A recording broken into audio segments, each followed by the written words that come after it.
Good morning, and at this time, will sergeants please start their recordings? PC has started. Thank you. All recording started. Thank you. And Sergeant Biondo?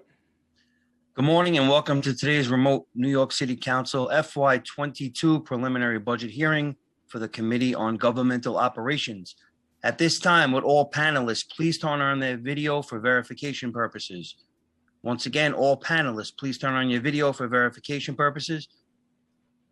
And to minimize disruptions, please place all electronic devices to vibrate or silent mode. If you'd like to submit testimony, please send via email to testimony@council.nyc.gov. Again, that is testimony@council.nyc.gov. Thank you for your cooperation. Chair Cabrera, we are ready to begin. Thank you so much. Let me gavel into this meeting.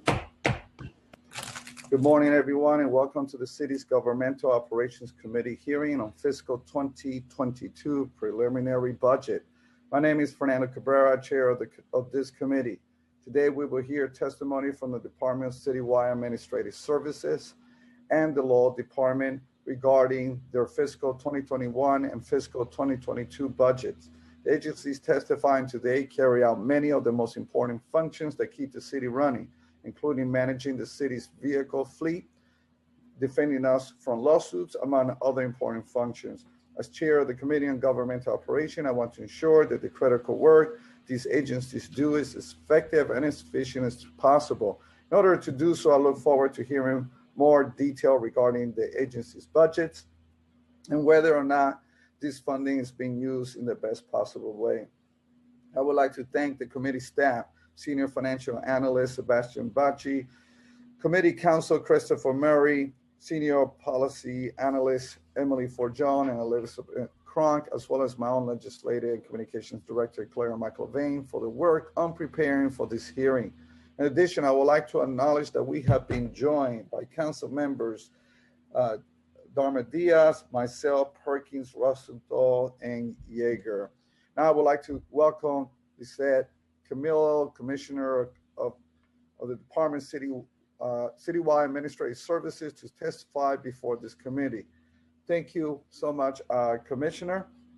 DCAS fiscal 2022 preliminary budget totals $1.3 billion, including $223.6 million in personal services funding to support 2,546 full-time positions, $715.3 million, or 55.1% of DCAS overall budget is allocated to citywide heat, light, and power.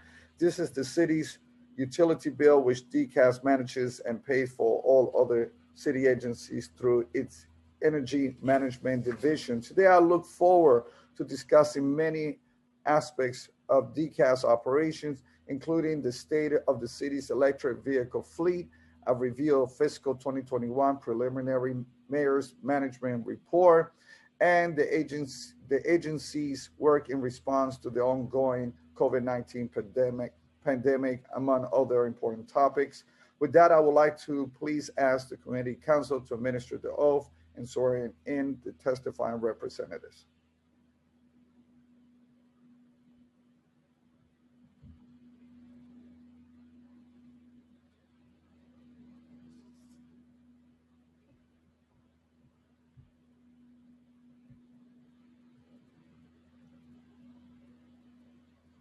Thank you, Chair. Thank you. I am CJ Murray, counsel to the Committee on Governmental Operations. Before we begin testimony, I want to remind everyone that you will be on mute until you are called on to testify, at which point you will be unmuted by the host.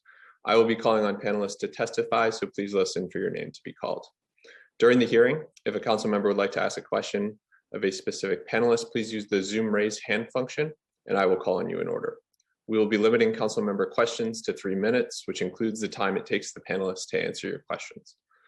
Please note that for ease of this virtual hearing, there will not be a second round of questioning outside of questions from the committee chair. All hearing participants may submit written testimony to testimony@council.nyc.gov. Before we begin testimony, I will administer the oath.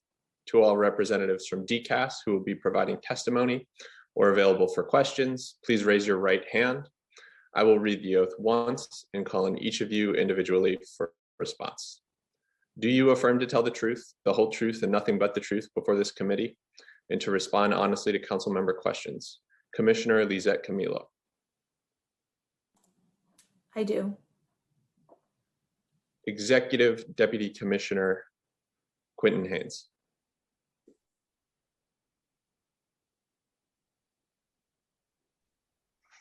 I do.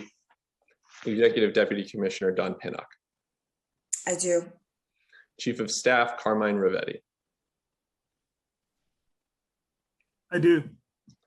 Director of Communications Nick Benson.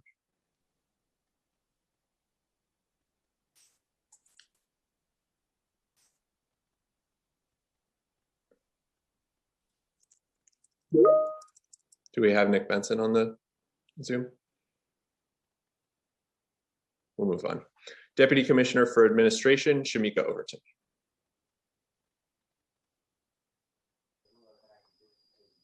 I do. Deputy Commissioner for Energy Management, Anthony Fiore. I do. Diversity and EEO Officer, Belinda French. I do. Deputy Commissioner for Fiscal and Business Management, Richard Thom. I do. Deputy Commissioner for Fleet Management, Keith Kerman. I do. Deputy Commissioner for Facility Management, Jerry Torres. I do. Deputy Commissioner for Human Capital, Barbara Dannenberg. I do. Deputy Commissioner for Information Technology, Nitin Patel. I do. Chief Equity and Inclusion Officer, Sylvia Montalban. I do. Deputy Commissioner for Citywide Procurement, Mercedes Ebrick. I do. Legal Counsel, Sanford Cohen.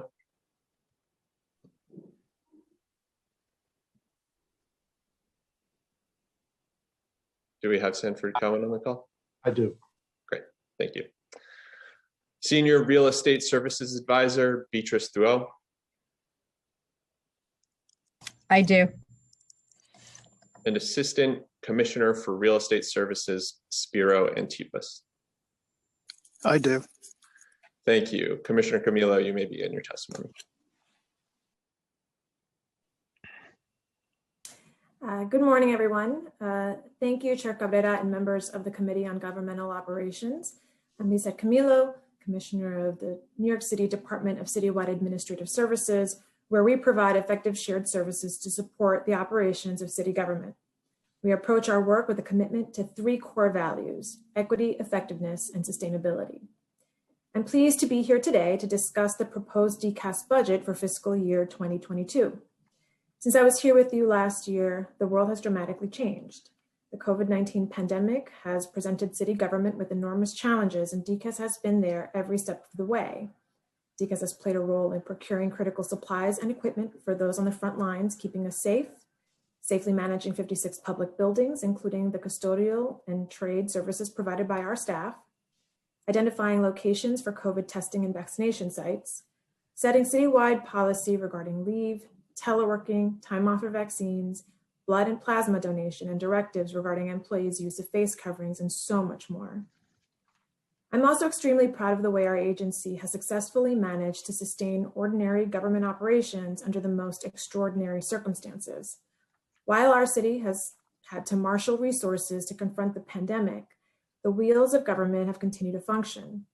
While fiscal year 2021 is still underway, during fiscal year 2020, DCAS increased the number of civil service exams opened for filing by 51%, going from 129 exams during FY19 to 195 exams during FY20. We expanded the use of a new real estate management database known as Archibus to better track and inventory the city's real estate assets. The system has helped us identify ways to utilize existing office space before pursuing private leasing. We surpassed for the third consecutive year 100 miles per gallon fuel economy equivalent for light-duty fleet vehicles purchased. We continued to organize and participate in job fairs and educational events about civil service, including virtual events that reached over 2,000 employees between April and June alone. We expanded the city's vehicle charging infrastructure with over 1,000 charging ports available for fleet vehicles, including new fast chargers that charge electric vehicles 7 times faster than traditional chargers. We expanded the use of real-time metering for electricity usage in city buildings to over 500 locations to ensure more efficient energy management, both saving money and reducing greenhouse gas emissions. And we provided critical information and training to agencies on maintaining occupational health and safety during the COVID-19 pandemic.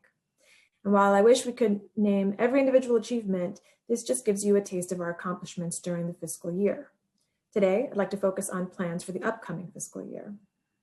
And to put our budget into perspective, it's important to understand that the majority of DCAS's expenses cover utility costs for city agencies. Out of our $1.3 billion budget, $715 million is budgeted for the heat, light, and power. These are fixed costs based on forecasted energy usage and utility rates. And the good news is that DCAS is working every day with agencies through multiple programs to reduce energy use. The second largest expense is the salaries of our over 2,500 employees. DCAS's work spans an array of different responsibilities, so we employ everyone from carpenters to procurement analysts to energy management professionals and everything in between.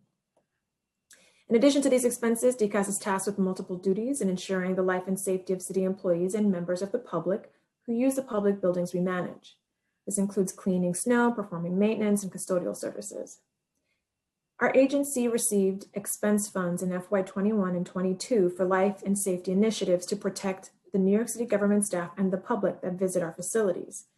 The funding includes facade projects for various buildings in our portfolio at $6.6 million combined in FY21 and 22, the completion of installation of safety nets at PSAC 2 at $1.4 million in FY21, and installation of elevator door locking monitoring devices at 330 J Street at $500,000 in FY21. DCAS also administers the non-public security reimbursement program.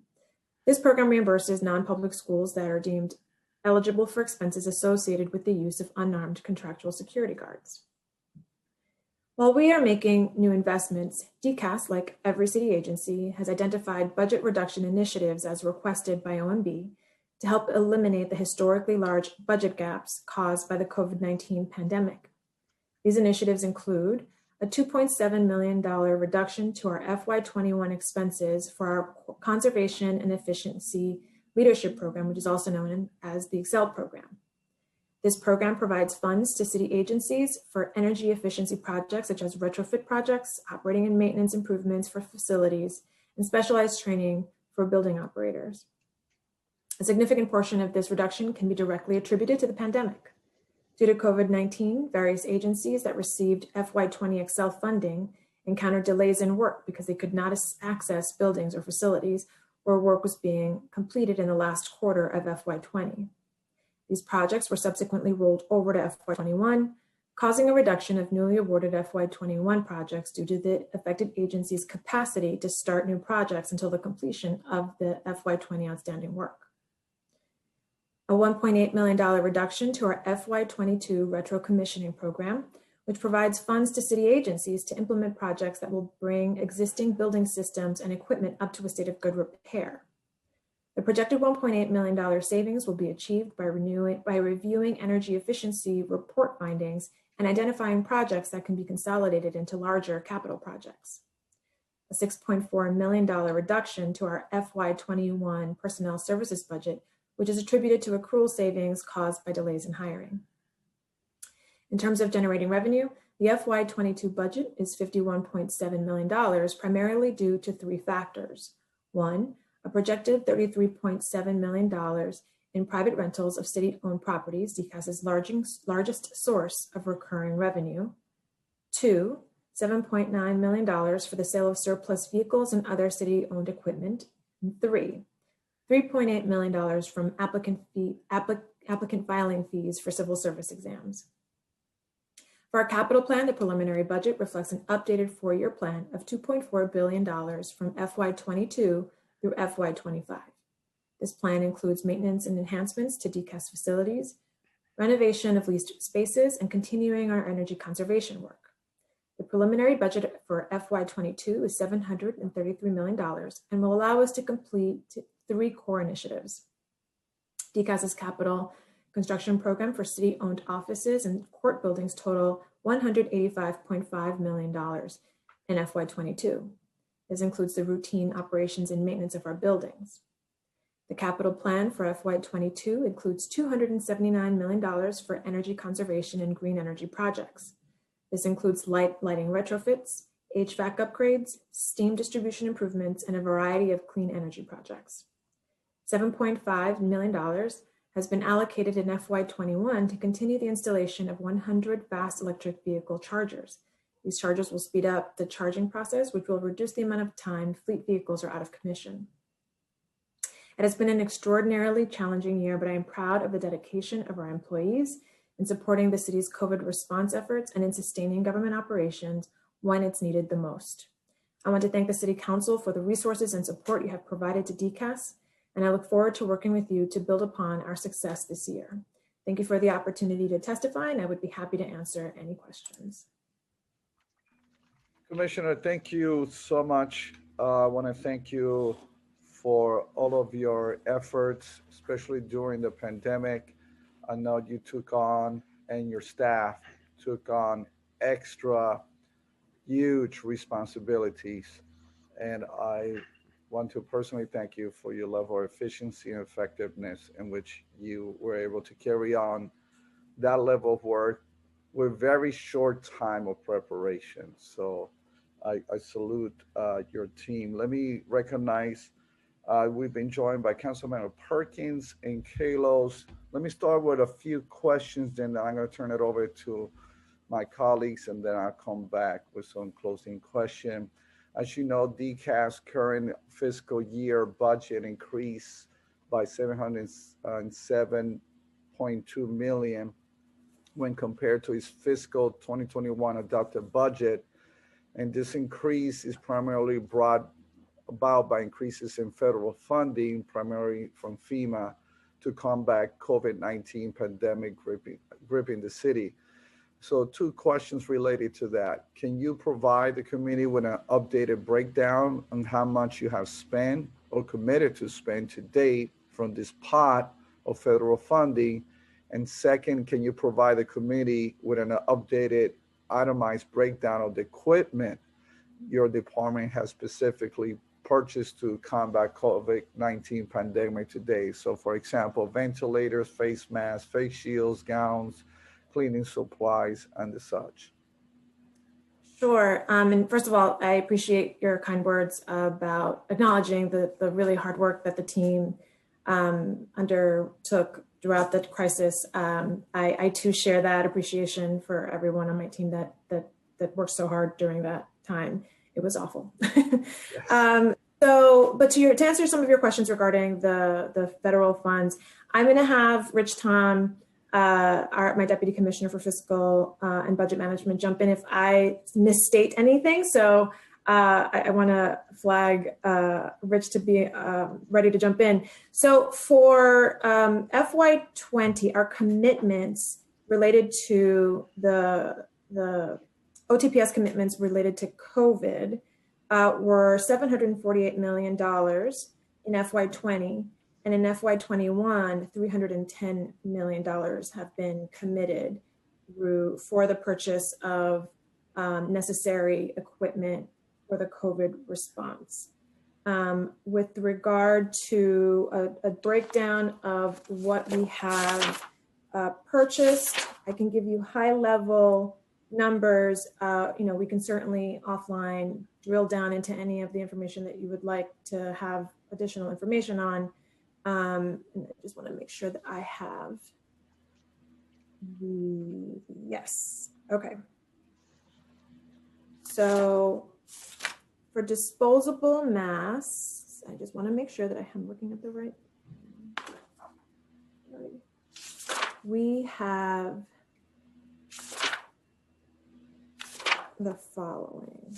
And I'm going to ask Mercida to drill down a little bit more on the medical side, but on the non-medical side, meaning for city workers, we have procured for disposable masks. We have about 300 million masks.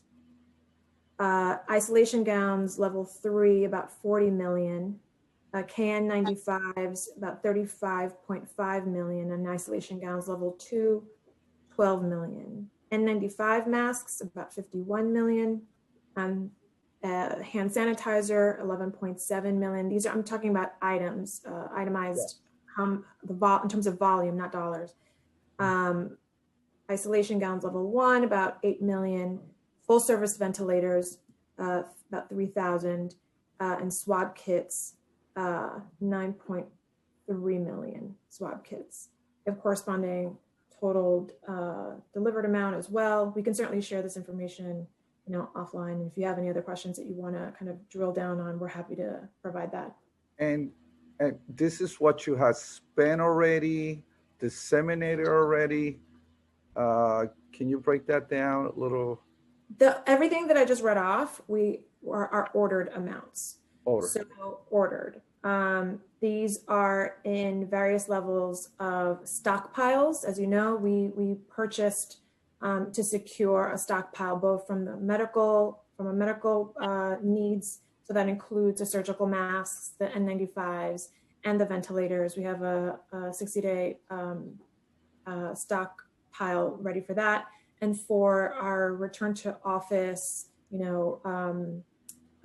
employee safety and health, we also have a cache of a supply on hand ready in our central storehouse for distribution. As you know, there are many thousands. In fact, I believe it's the majority of our city workforce has been showing up day to day, doing their work, and so we've been supplying agencies all throughout the year and last year with protective personal equipment for those workers as well. So we have both a stockpile and have distributed to our agencies all throughout. Have agencies indicated to you when they're planning to go back to their offices so you could be ready with the equipment that you need to disseminate? So as the mayor announced, the administration is planning for a return to the office for those who have been able to work remotely for May. And, May we will start to see workers return to the office in that month. We're working on plans to make that, to implement that plan. But we have been, in very close contact with all of our partners to make sure that we have enough equipment and sourcing to ensure that everybody has all of the PPE that they need to effectively do their work and safely. And as I said, we have that stockpile in our central storehouse with another, everything teed up to continue to order more if needed. As far as, and thank you, Commissioner, as far as we can see, the DCAS fiscal 2022 preliminary budget has yet to include any funding related to the purchase of personal PPEs and other sanitation products to deal with the ongoing COVID-19 pandemic. Can you share with us how much funding do you anticipate will be included in the DCAS fiscal 2022 budget for this purpose, and when will these funds be included in fiscal 2022? Those are discussions that are ongoing with OMB to determine what the needs are and what that amount will be.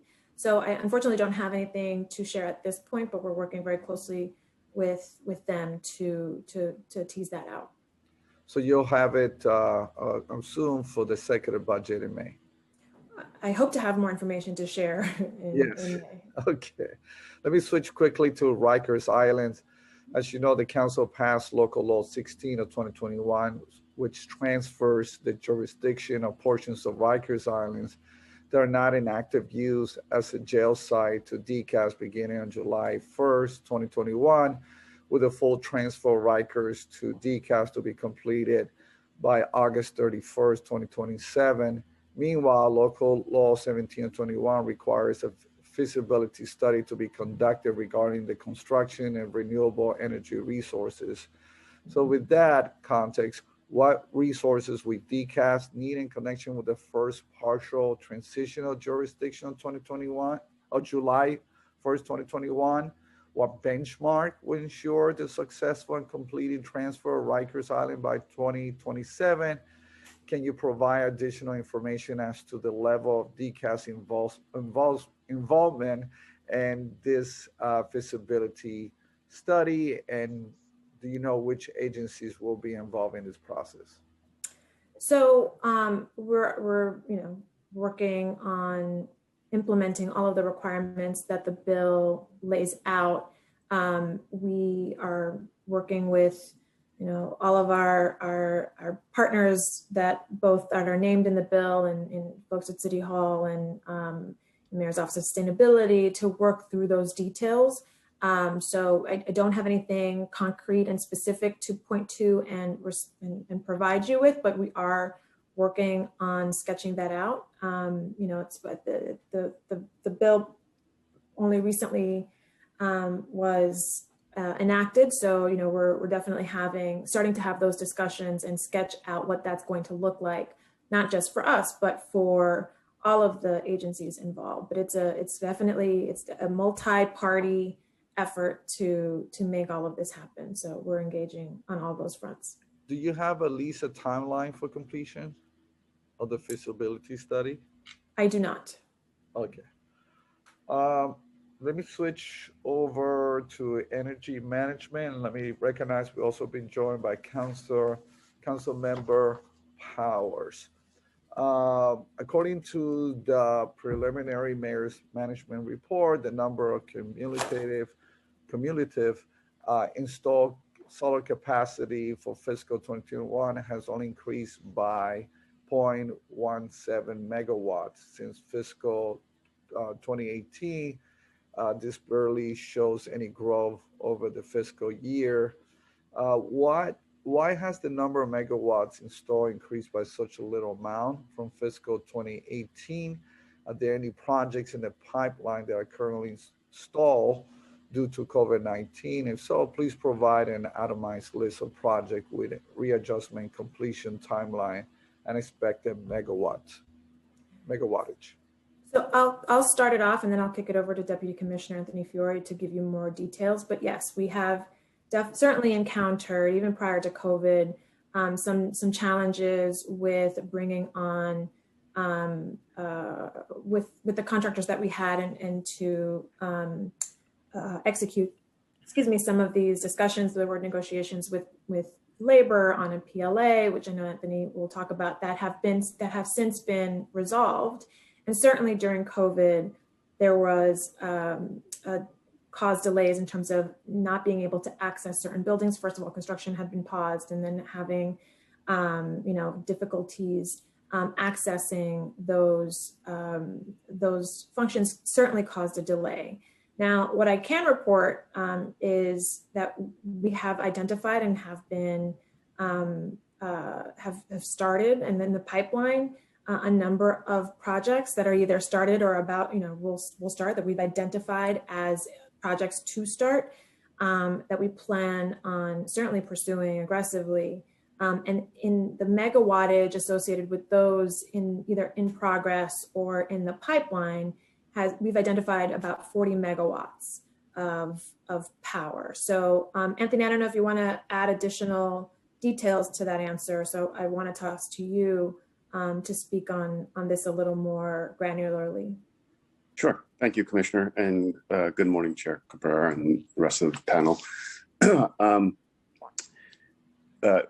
We have, since construction restart happened, installed an additional 1 megawatt of solar, and we expect another 2 megawatts to be installed by the end of the first quarter of this year. So while there was a slowdown, which really was the result of negotiations with many different stakeholders on different ways to deliver solar energy projects. We, as the commissioner mentioned, we were able to secure a project labor agreement with the Building Construction Trade Council, and we think that is of great benefit. We also have added a number of members to our solar team in DEM. And we have, as the commissioner mentioned, a growing pipeline of projects, 175 different projects in the pipeline that will total 42 megawatts. And by the end of 2023, we expect to have about 50 megawatts total installed. So will you reach the 100 megawatts by 2025? We hope so. That's certainly our intention. As I mentioned, we expect to have 50 megawatts installed by the end of 2023, and we're continuing to identify the additional 50 megawatts that will be needed to reach that 100 megawatt goal by the end of 2025. Is that realistic within 2 years to find 50? I believe it's realistic to find it. The question is execution of that, and obviously that depends on many things. But we, I believe, have made a transition in this program to where we can really ramp up the installations. So the main issue, just to be clear, was it an access or was it the labor agreement or both? There were a couple things. One is there were many stakeholders that wanted to see more solar projects delivered through union labor, and that's where we negotiated the PLA. The other side is where we deliver projects through power purchase agreements with private developers. There are issues with the private developers securing financing. Each project they finance individually, which would then require us to go back and amend our contract and resubmit to the comptroller because of the financing partner name change. So we've worked hard to try to address both challenges on the capital project delivery side, as well as on the power purchase agreement side. Most of these solar panels will take place in public schools? The majority of projects are on schools. On schools. Great. I know my colleagues have questions. I'll come back with more questions later on. So with that, let me pass it on to CJ. Thank you, Chair. I'll now call on council members in the order they have used the Zoom raise hand function. Council members, if you'd like to ask a question and you've not yet raised your hand, please do so now. You'll have a total of 3 minutes to ask your question and receive an answer from the panelists. Once I have called on you, please wait until the sergeant has announced that you may begin before asking your question. I'd now like to welcome Councilmember Kalos. Time starts now. Thank you, Chair Fernando Cabrera, for your leadership and partnership. I know that if it was up to you, we wouldn't be risking our lives right now petitioning. So I want to thank you for trying, and people are getting coronavirus that shouldn't. If folks remember, I tend to ask all of my questions up front because I have a time limit on my questions, but you do not have a time limit on answers. So please pencils out. I want to start with a thank you to the DCAS team, including Deputy Commissioner for City Provide Procurement, Mercida Ibrick, for welcoming me to the warehouse and even giving me a chance to spy a little bit at Doris. First question is, if anyone is watching right now and they're working at a city agency that doesn't have PPE or is being asked to ration, approximately how much do we have in stock? Suffice to ask, can the agency get them from you for free? For Commissioner Lisette Camillo, how many duty restrictions are being considered and what are their addresses? For Executive Deputy Commissioner Dawn Pinnock, how many provisional employees do we currently have? How many have been hired? How many civil service exams and promotional exams are scheduled for the next few months? And to the 1 in 5 New Yorkers out there who may be facing unemployment, pay attention to this one because this is where you could get some great city jobs. For Deputy Commissioner Anthony Fiore, for management, Local Law 97, the Climate Works for All legislation that we passed did not apply to city buildings, but how far are our buildings from applying? And last but not least, for Deputy Commissioner for Fleet, Keith Kerman, how far are we from achieving an all-electric fleet?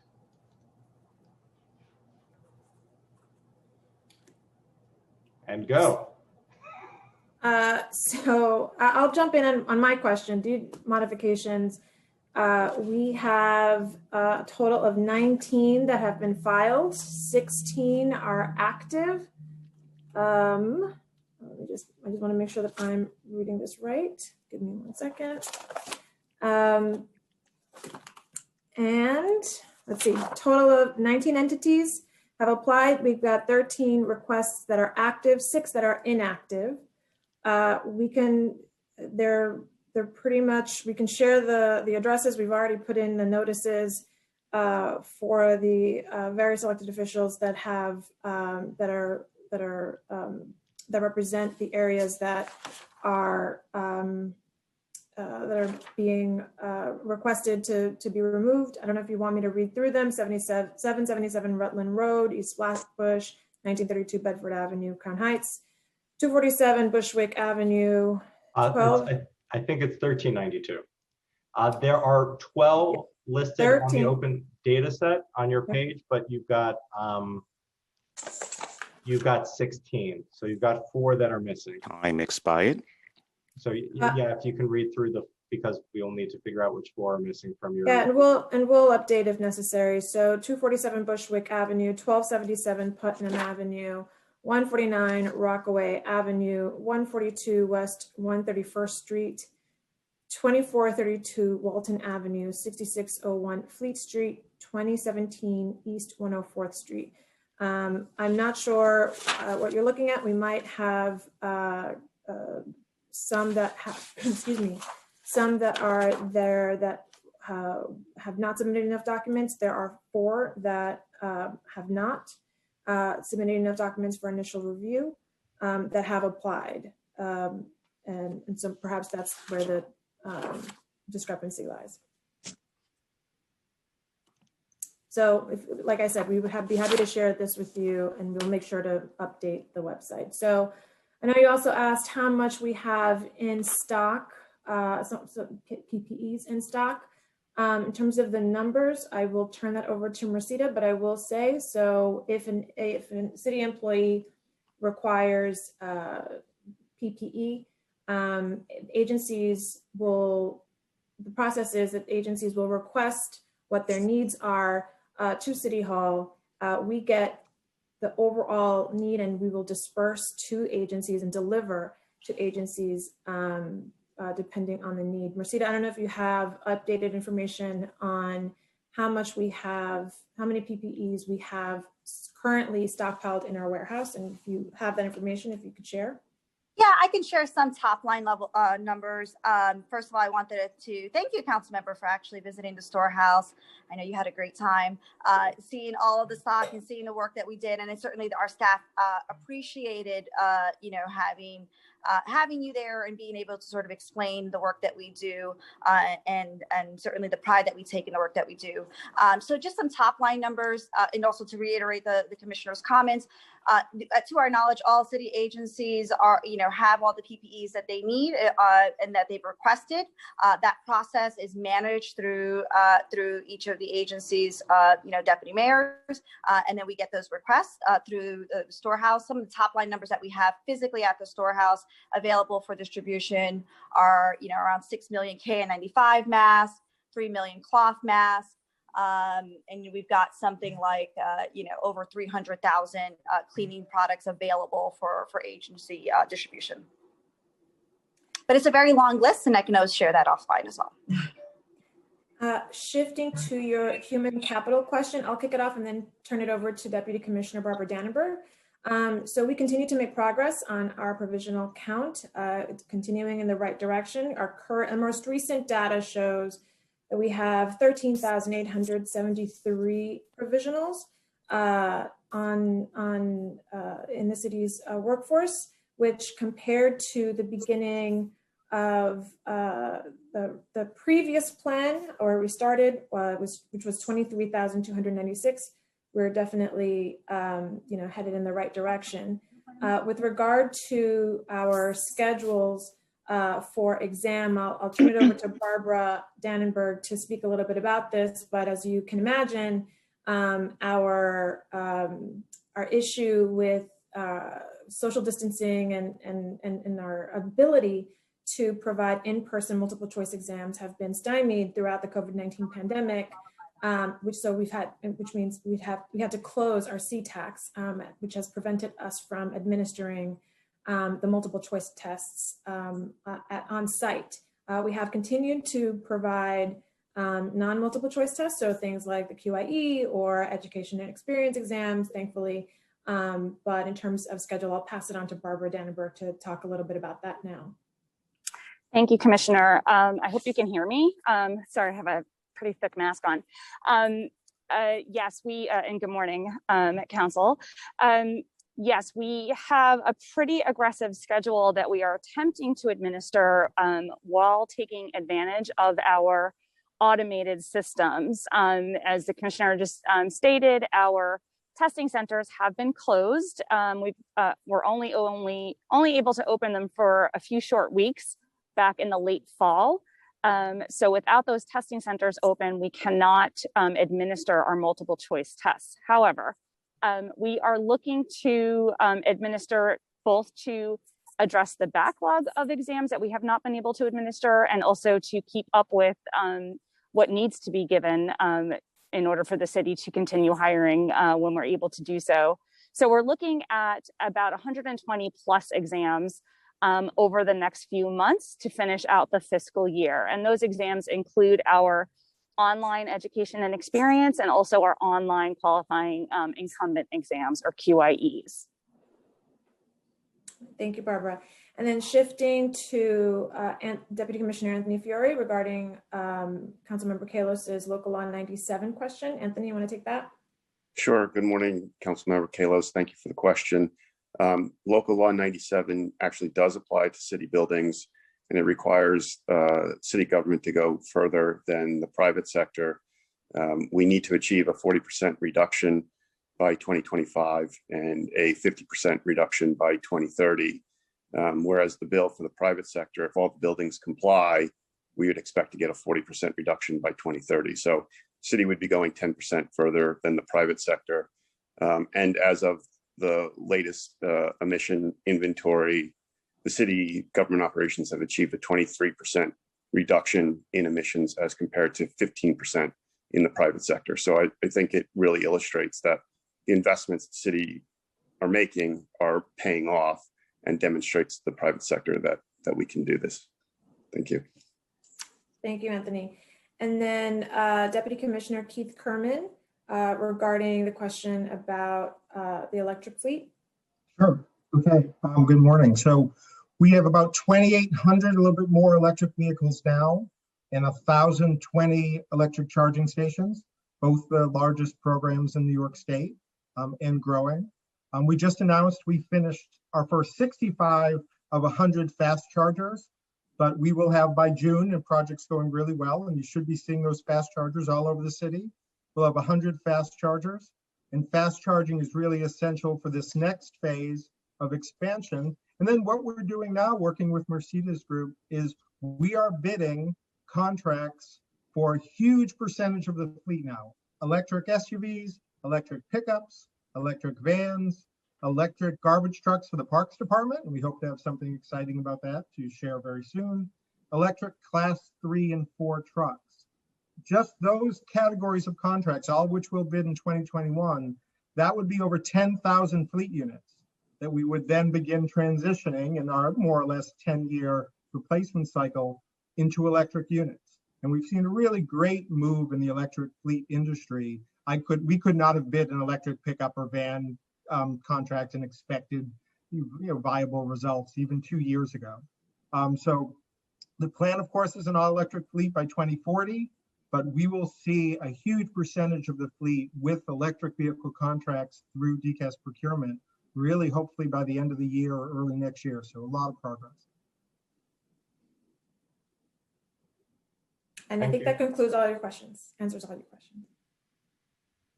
Thank you so much for those questions, and thank you, Councilor Kalos.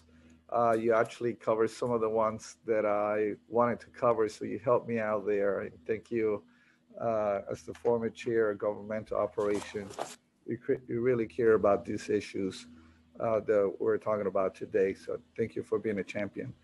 I wanted to ask you about, I know, Keith, we had spoken about some previous, probably about a year ago or so, sanitation trucks.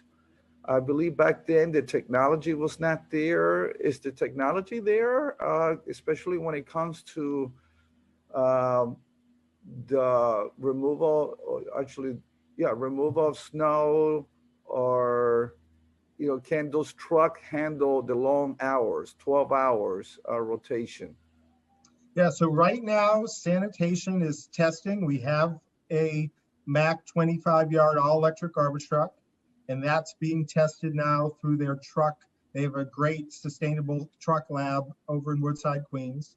And so that, this is the first model of an all-electric garbage truck. Obviously, this would be the most important project we could do. So much of our fuel and maintenance costs come from the sanitation 2200 garbage trucks. So they're in that testing phase now. And one of the biggest questions, of course, is plowing, is emergency operations. We also will be testing soon an all-electric sweeper. So sanitation is one of the largest, if not the largest, users of street sweepers in the world. I think someone once told me half the street sweepers in the United States are in New York. So they're going to be testing an all-electric sweeper. And so, they're going through, and they have a great shop run by Spiro Catan, who's a supervisor of mechanics and terrifically committed to this. So they're in that testing phase now. And so we'll have the core 2 units, the sweeper and the garbage truck. They're going to be testing them to make sure they can work, to determine what changes or improvements would need to be made to the models. And hopefully that will begin the basis of the next stage, which we hope would be to bid out replacement contracts, the long-term contract for replacement of vehicles. So that's where we are now.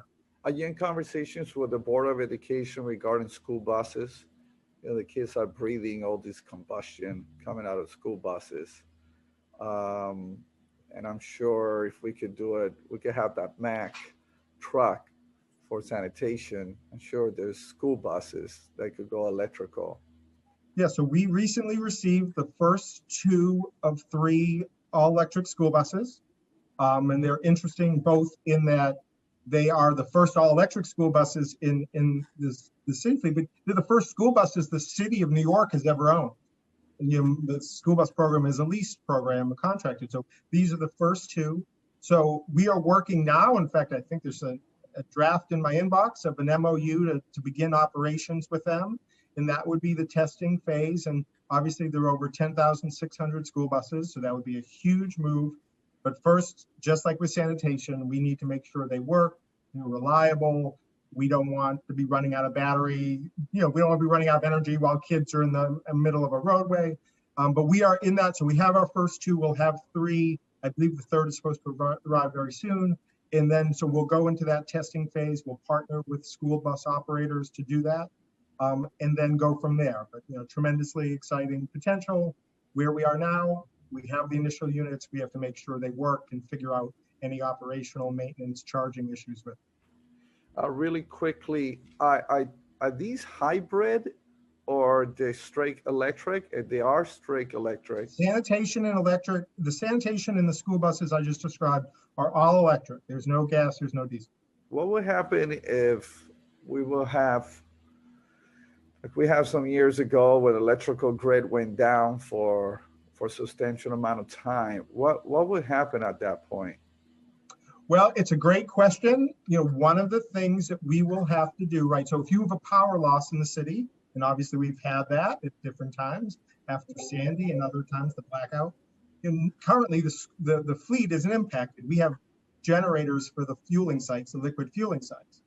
But obviously when you go to an all electric fleet, now if you had a power loss, you have different type of issues. So we've done a few things. Number one, 88 of the units, 87, and we're buying 2 more, sorry, 87 are those solar carports. You know, we have one at the municipal building, we have them all over the city. Those are not tied to the grid. They are freestanding solar carports. So in a blackout, they would all have power, right? So they're completely off the grid, they're not grid dependent. So one is this solar investment, and we're buying 2 more as we speak, and we're looking to expand that. Then there's no question that as we go into the big electrification projects, sanitation trucks, school busing, policing, fire department, you know, we're going to have more substantial emergency backup power.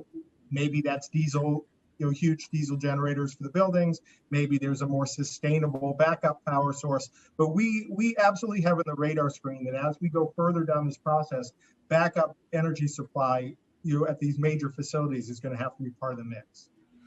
Thank you so much. I have, Commissioner, just one last set of questions related to commercial rents. Can you provide us information as to why commercial rent miscellaneous revenue has been declining since fiscal 2018? So I can certainly talk through the most recent decrease in commercial rents. From 21 to 22, we had one particular lease that under the terms of the lease went from rent payments to pilot. That's the Grand Hyatt Hotel. So that doesn't count as revenue. So you'll see a significant chunk because of that. And I think that there have been some other larger leases that have also come offline, either through switching from expiration, switching to pilot, or just change in the terms. Beatrice, are you? I think you're on, or even Rich Tom. I don't know if you can speak to the overarching decline since 18. Do we have information on that question? Well, I would say that the Grand Hyatt is the variable on that, because the revenue on that is based on percentage of occupancy and all. So there has been varying amounts each year. It's not a fixed amount. Got it. And on the January 2021 oversight hearing, DCAS testified that 25 of its tenants have requested a rent payment extension. Has this number changed at all since January? And what's the total value of past rent due to the city? I know that we have had some requests for reduction, which we have certainly, engaged in discussions, but have negotiated an extension for time to pay for many of the ones that we've been requested. So Beatrice or Rich, I'm not sure if we have any additional increases in those requests since January. We can certainly get back to you and give you specifics if they have. I don't know, I don't have them on hand, but if anyone does, please share. Sure. The number has basically stayed the same, but in terms of what amount, and as Commissioner said, it's more deferment of the rent, and then they'll pay the rent over around like a 12-month period.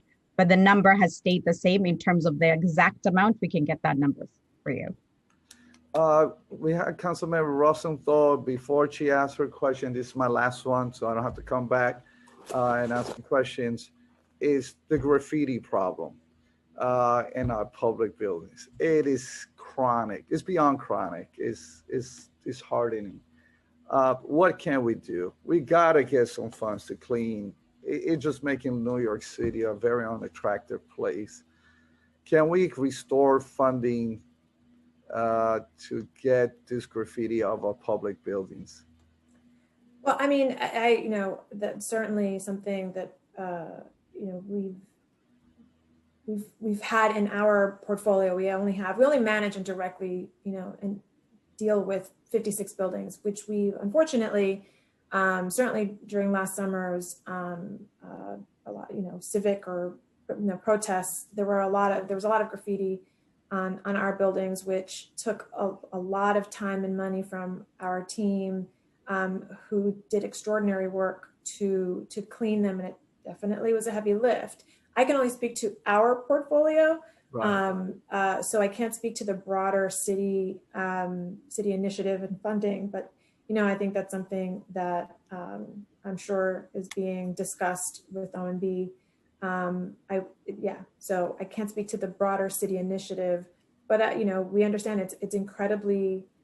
It took us a long time and a lot of elbow grease and a lot of work to remove that graffiti from our beautiful, landmarked our buildings, and the facilities team does a great job at addressing them immediately when it comes up, and our capital construction team when it's a little too, when it's not easily removed, having to bring in vendors to painstakingly restore some of these buildings. So it's definitely a big ordeal. We understand. And thank you for getting on it right away in terms of the 56 buildings that you do manage, because it just one of my pet peeves. I can't stand graffitis in public property. I mean, people want to graffiti their own building, they own it. That's another thing. I love art, love it. I love it when it's done right,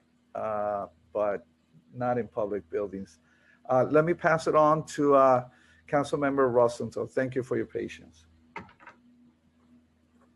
Thank you so much, Time starts Chair. now. Thank you so much, Chair Cabrera. You really hit all the main questions I wanted to ask.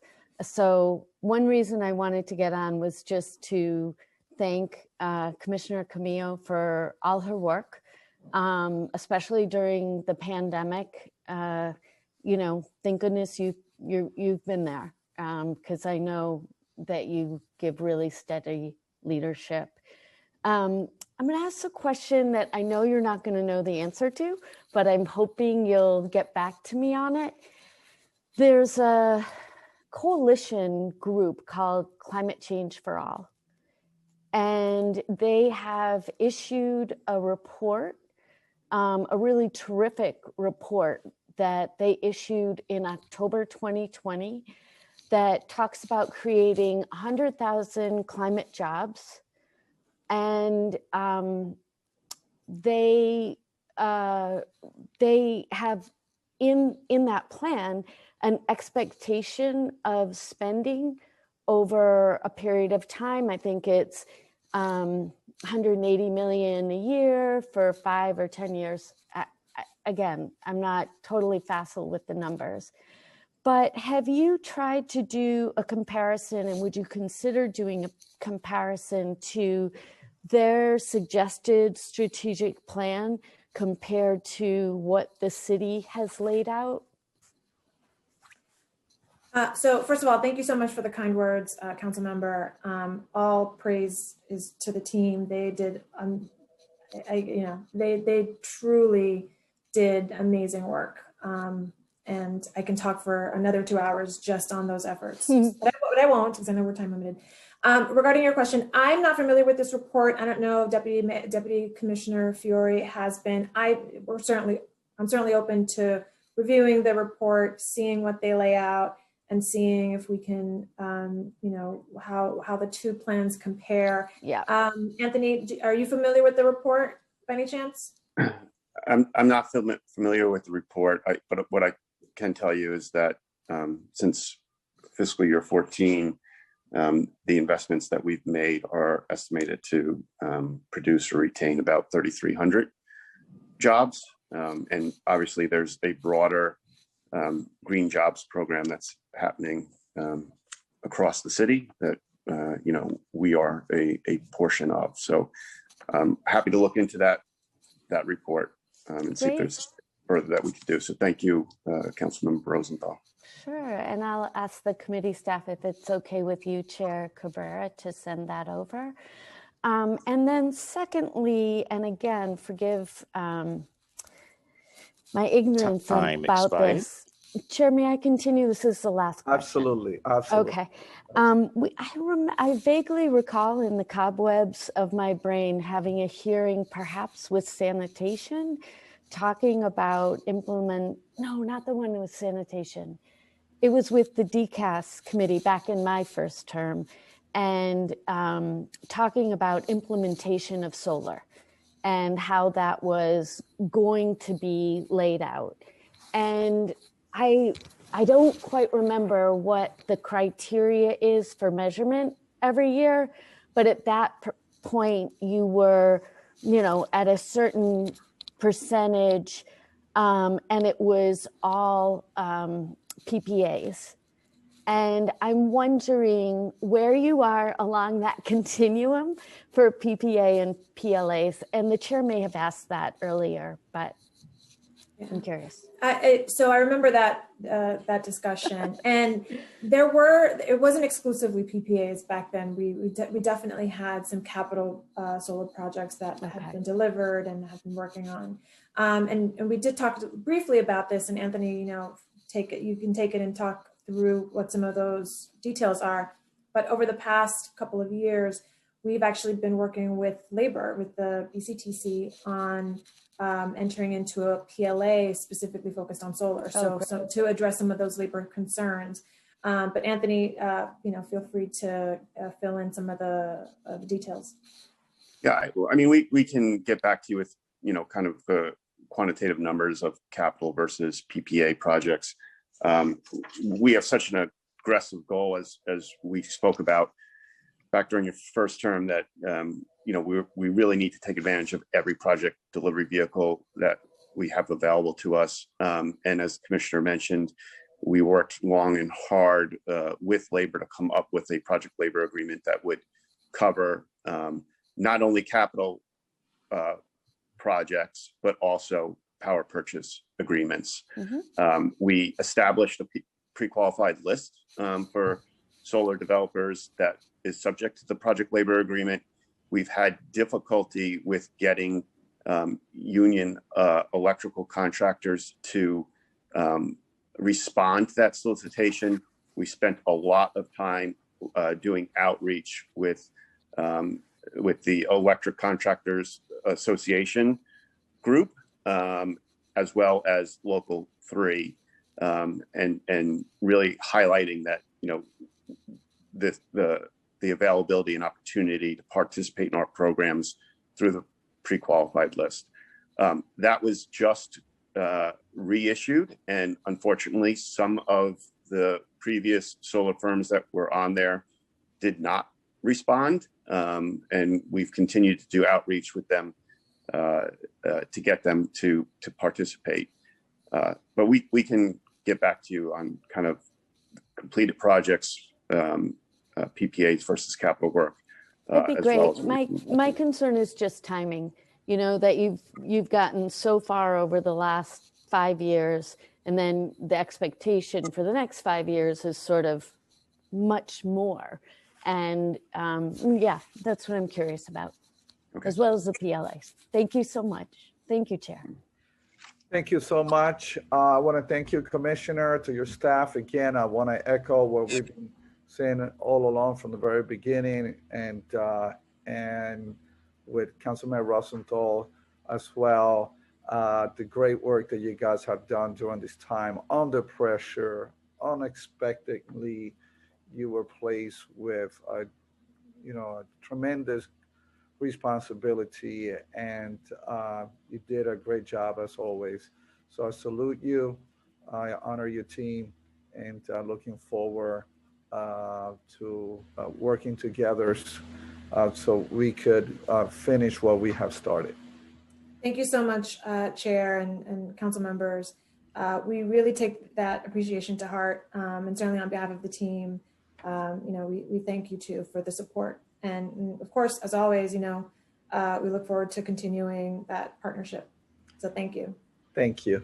And now I would like to welcome Corporation Counsel James Johnson, the head of the Law Department, to testify before this committee. Thank you for testifying before the committee today. The Law Department's fiscal 2022 preliminary budget totals $240.9 million, including $165.9 million personal funding to support 1,788 full-time positions. Today, we look forward to discussing many aspects of the Laws Department operations, including its package of new needs in the preliminary financial plan and its miscellaneous revenue, among other important topics. With that, I would like to please ask the committee counsel to administer the oath and swear in testifying representatives. Thank you, Chair. To all representatives from the Law Department who will be providing testimony or available for questions, please raise your right hand. I will read the oath once and then call on each of you individually for a response. Do you affirm to tell the truth, the whole truth, and nothing but the truth before this committee, and to respond honestly to council member questions? Corporation Counsel James Johnson. I do. First Assistant Corporation Counsel Georgia Pestana. I do. Managing Attorney Muriel Good-Trufant. I do. Chief of Administration Kenneth Majoris. I do. Thank you. Corporation Counsel Johnson, you may begin your testimony. Thank you and good afternoon, Chair Cabrera and distinguished members of the Government Operations Committee. It is a pleasure to come before you to discuss the Law Department's fiscal year 2022 preliminary budget. As we've just seen during the swearing in, I'm joined by First Assistant Corporation Counsel Georgia Pestana, Managing Attorney Muriel Good-Trufant, and Chief of Administration Ken Majoris. Between them, they have over 90 years of service to the city and the Law Department. I'm grateful to be testifying with them, but after this last year, I am grateful to have been able to serve with them.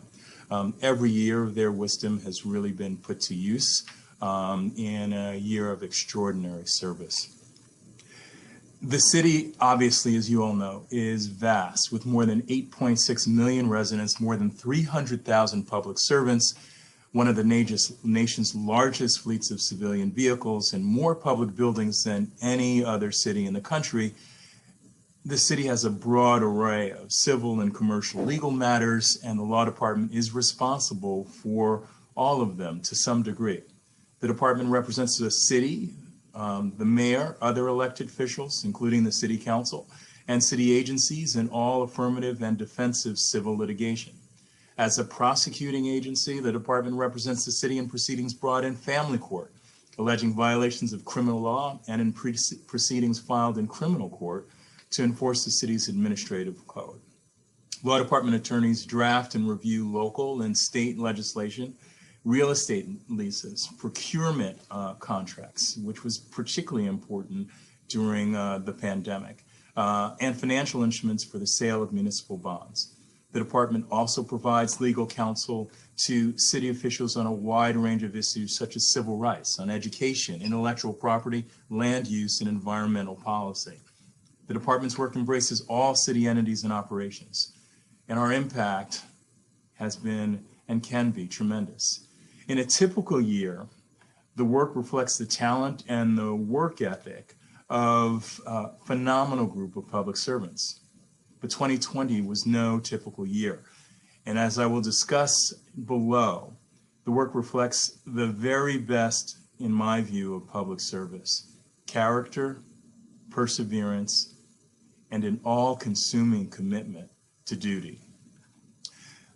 As the chair mentioned, the department currently has on board 934 assistant corporation counsels and 770 legal support professionals.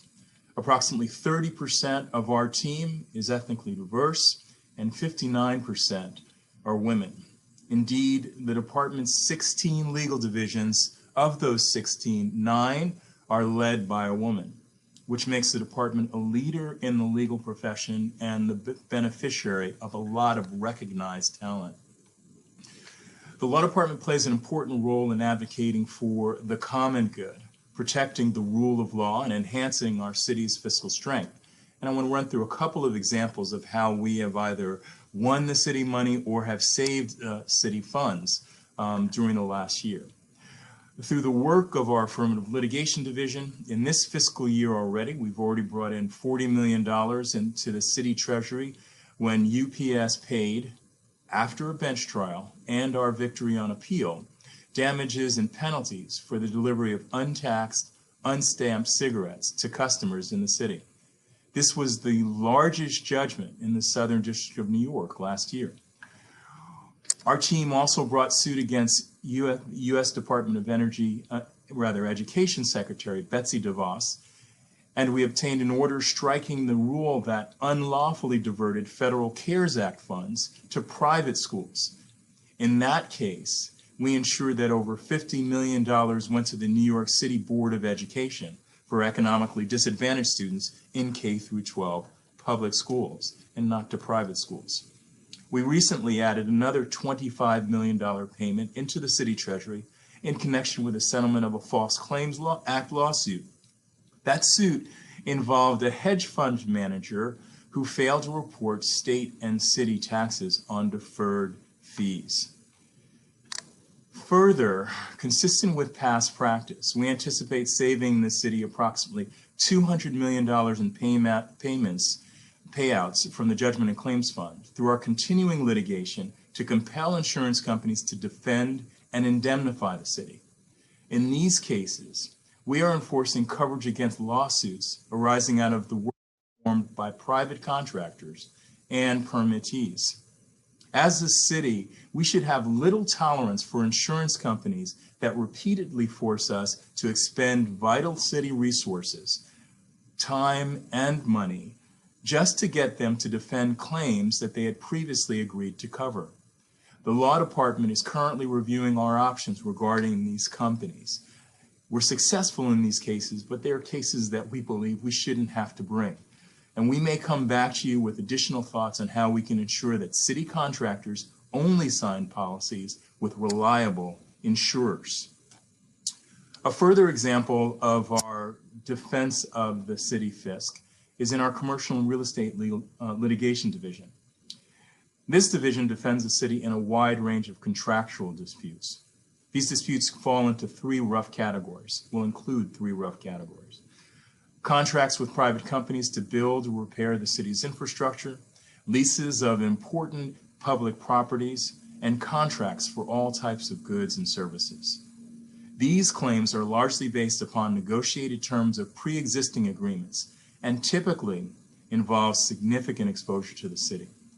In the first 6 months of FY21 alone, the division resolved $175 million in claims for $25 million. Clearly, that's a savings of $150 million. Similarly, our tax and bankruptcy division's defense of real property tax assessment protected approximately $63 million in property tax receipts in fiscal year 20 and another $26 million during the first half of fiscal year 2021. It is vitally important that we protect the city treasury against filed claims. In our view, however, that's not enough. One of the most important assets any government has is the trust of its citizens. That can be hurt when an agent of the city injures a person, whether or not negligently or recklessly. Accordingly, the law department works with other city agencies to identify and mitigate risks of harm. That causes savings of money, but also savings of trust. Our strategy turns on the work of our risk management unit. A risk management approach to local government asks not only how we can bring our costs down, but how to address conduct that may harm our citizens.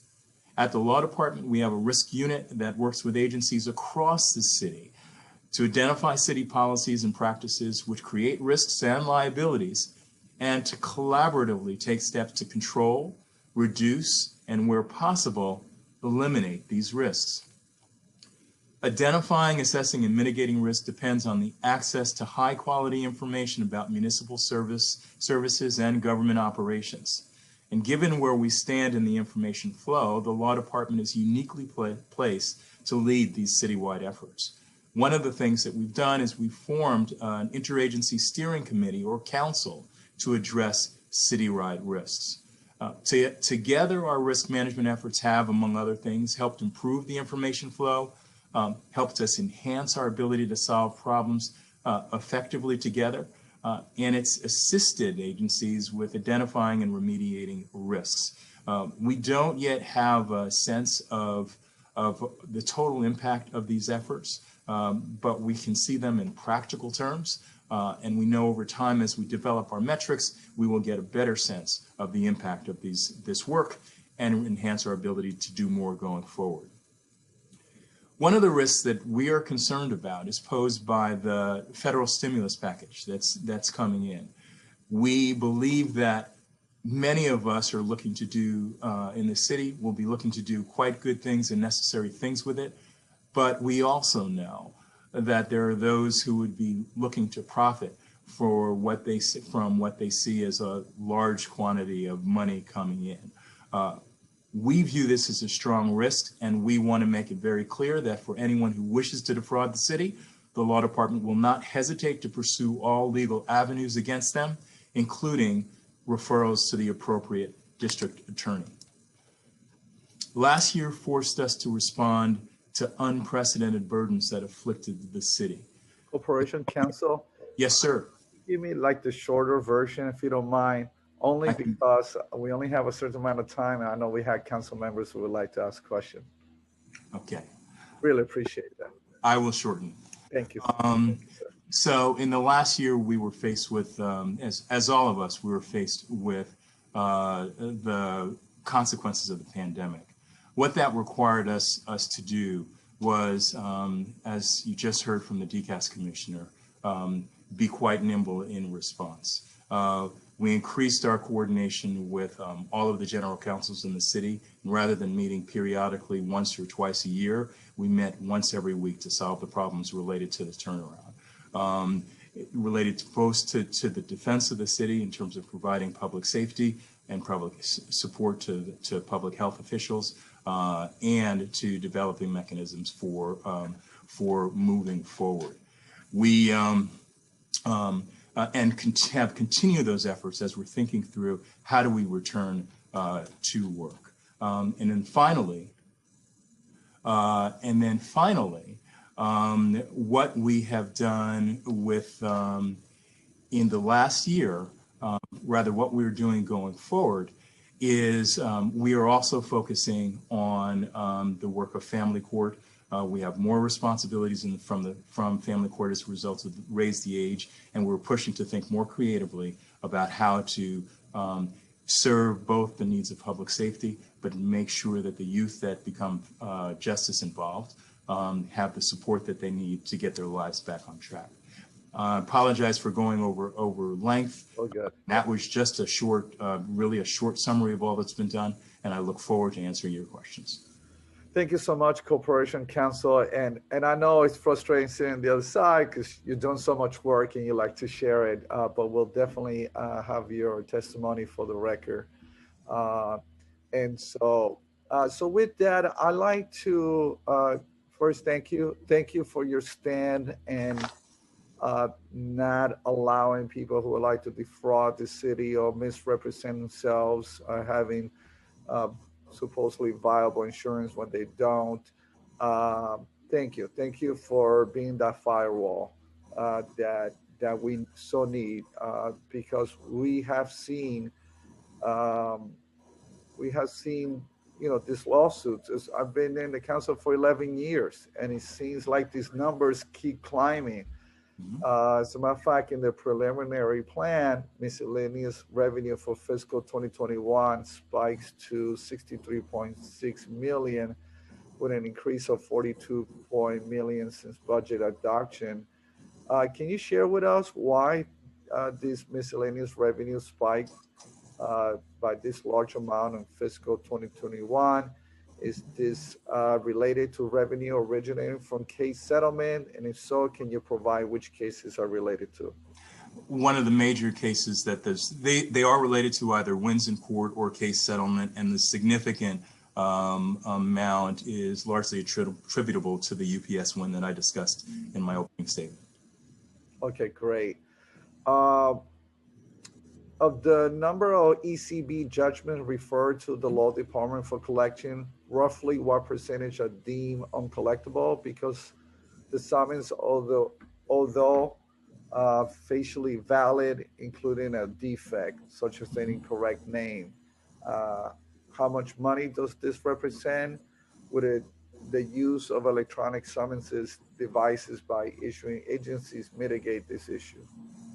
Well, we only collect approximately, I think, about 1.9 million last year.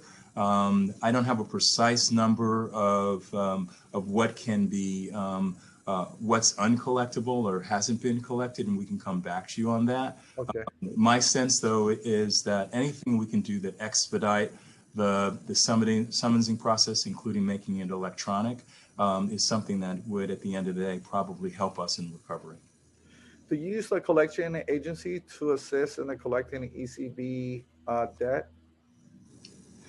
Yes, we use outside agencies, outside law firms to help us to collect the debt, and that enables us to put those debt into that activity into one bucket and help us deal with what is a very large workload in many of the other areas. Have you thought of having, the other day I wrote an article, as a matter of fact, it was supported by Cranes, New York, regarding having an amnesty where the penalties are waived and they only paid 75%. Last time we had an amnesty for the entire city. I know this doesn't apply to everything related to your purview, but we were able to collect $160 million because it feels like it's reachable, right? Like a reachable goal. Have you thought about that approach? It isn't an approach that I've kicked around with staff, with our team recently, but it's worthwhile. One thing that I would be, and we have to make an evaluation. We definitely need the funds to come in, particularly now. And it is even relevant to the issue of restarting the economy in terms of so it's not only a question of bringing the funds in, but also some of the other policy concerns that we would want to balance. And it's definitely worth considering. In terms of when collecting, and you're on point there, we got to connect those dots. When collecting ECB debt, does the law department seek to determine whether the debtor is a vendor that's doing business with the city? I am not as close in on that issue as some of my colleagues may be, and perhaps Georgia or Muriel might be able to provide some insight on that.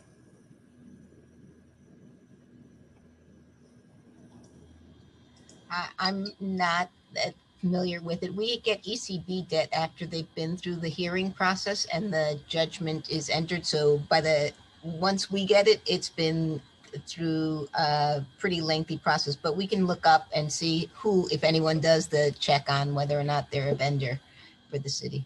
Maybe we could have a system in place. This way we don't have somebody who keeps doing business with the city, has tremendous contracts, and some of them making millions of dollars, and yet they're not paying their debt.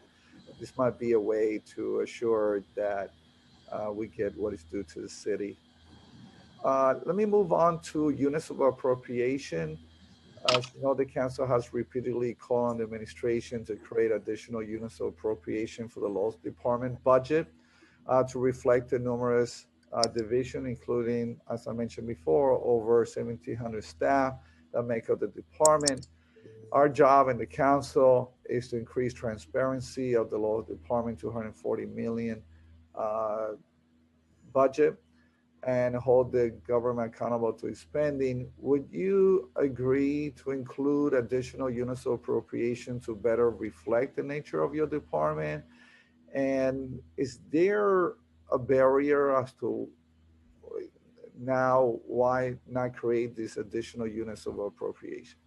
Chair, thanks for that question. I think it's an important one, and I know that it's a perennial question. And one of the things that we have to do is actually strike balance. We are fairly detailed in the information that we provide, but one of the challenges is we are also, not only would we be disclosing information to City Council, but we would be disclosing certain information to parties that are opposed to us, who might get a sense of our case strategies based on how we are deciding to put resources into cases, particularly on affirmative litigation and what we're trying to do. So having some flexibility within the current construct to provide the information to council, but not be completely transparent about how we're making choices that reflect our litigation strategy, I think is the balance that we've been trying to do, all the while mindful of the debt we all owe to the public to be accountable for the way funds are spent. But this is the sort of thing that enables us to actually get more judgments like the $40 million judgment we got in UPS. Indeed, and we don't want to put you in a vulnerable position where it shows where you could be target. I would imagine there might be some categories that we could work on, and we can have a meeting of the mind. So looking forward to that level of conversation. Yes, I think you're right, and we will definitely engage in that conversation with you. Thank you so much. And I want to pass it on now to Councilmember Rosenthal for questions, and then I'll come back with just one set of questions. Time starts now. Thank you so much, Chair Cabrera. It's so good to see you, Director Johnson. I'm so glad you're here. I mean, you're going to hear it in my summary comment, how much I'm glad you're here. But I have 3 questions. Chair Cabrera, would you rather that I ask the 3 and wait for the answer, or should I go through each one? Whatever you prefer. Oh, you're very kind. Okay, let's get started. So thank you for your great work over such a short period of time. You've been here for like a minute, and I can tell you're already bringing some accountability and accountability measurements and criteria, all the stuff that I love. First question is, do you settle the NYCHA construction contracts? Have we been involved in the settlements of them? Yeah, in other words, like maybe it's just my bad luck, but in my district, there are oftentimes contracts where the workers don't do what's expected. They have to cancel that contract and move on to the next contract. And I'm wondering if you work on those cases. Most often not directly, but Georgia, there may be some cases that we take on. Is that correct? I think she needs to unmute. No, we do not work on NYCHA construction cases. NYCHA is an entity created by state law and has its own legal department and its own judgment and claim. So we do not work at all on any of those cases. Okay. Have you, one thing you might want to consider is having like peer mentorship, where maybe, you could have meetings together and, share good best practices on things. Just an idea. Yeah, there's a new general counsel, not so new anymore, and they hired a managing attorney who's a former person from the law department. Nice. We have a good relationship with. So those conversations have started and are ongoing. Good. Secondly, does your office collect data on how much police bad behavior costs the city? And I'm confident that there are different tiers of police bad behavior and different technical words for it. So, cut me some slack here. But I'm just thinking, like, for the Gardner family, I think the city settled for $6 million-ish. And I'm just asking, and I don't even need to know the total number, but do you collect that number, that annual number? Time expired. So we collect the data on cases where we represent the police department and sometimes police employees.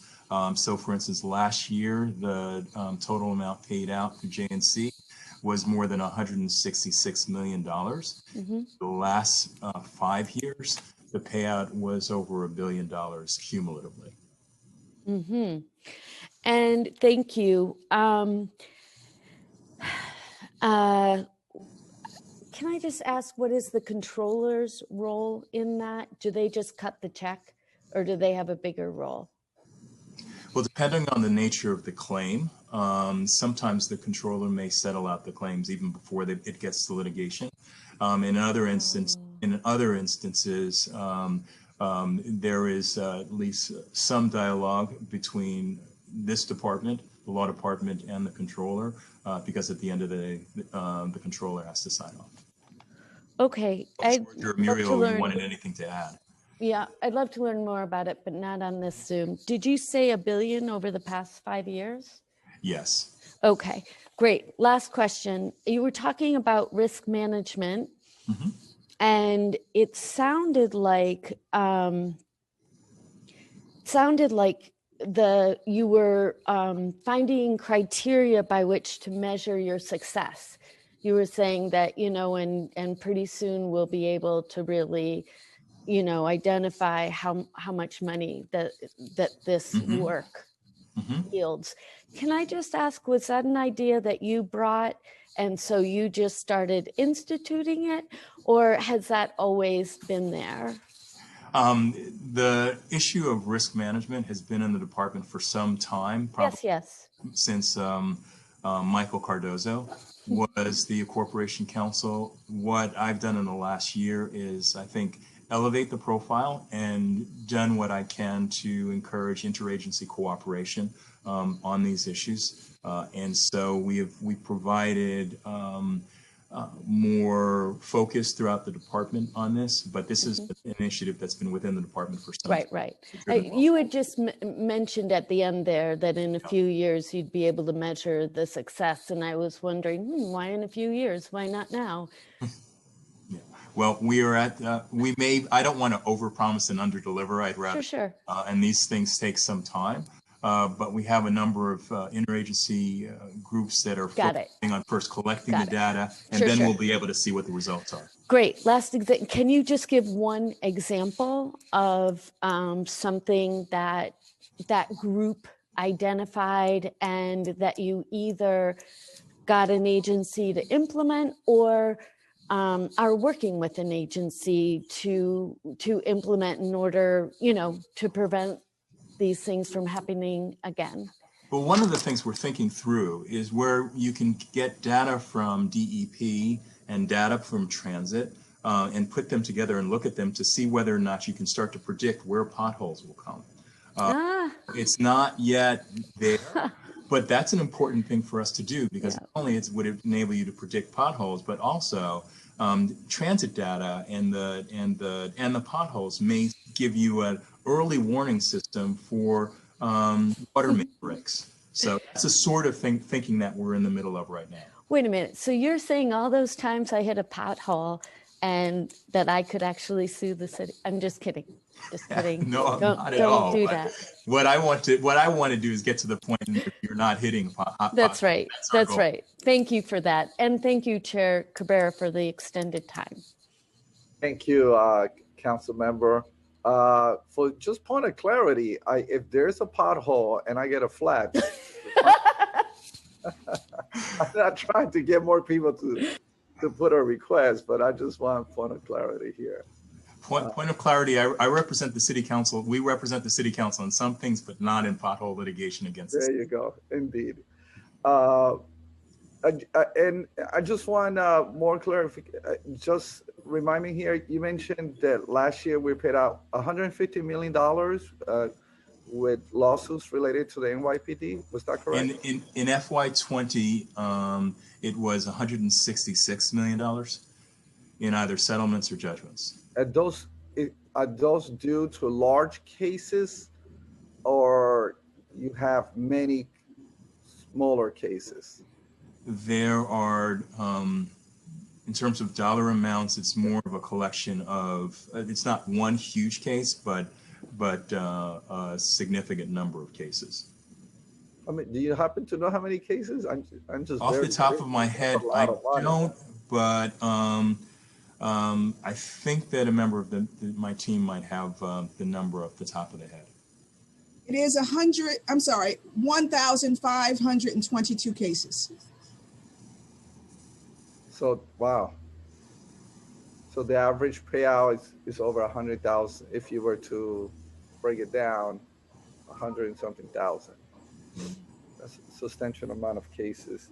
Is there anything that we could do working with the NYPD practices that Corporation Council could give advice to NYPD to better prepare ourselves and not being sued so many times? Well, we routinely give advice to the NYPD in a variety of ways, and one of the things that's being developed right now, and you've seen, and I know that the mayor and his team at City Hall are working with the council on this, is the police reform packages. And some of the issues raised in the proposals would address some of these, because at the end of the day, these are questions about sort of safety and use of force and things like that. Out of those recommendations, which ones would help us the most? The most is hard to say because they're interconnected.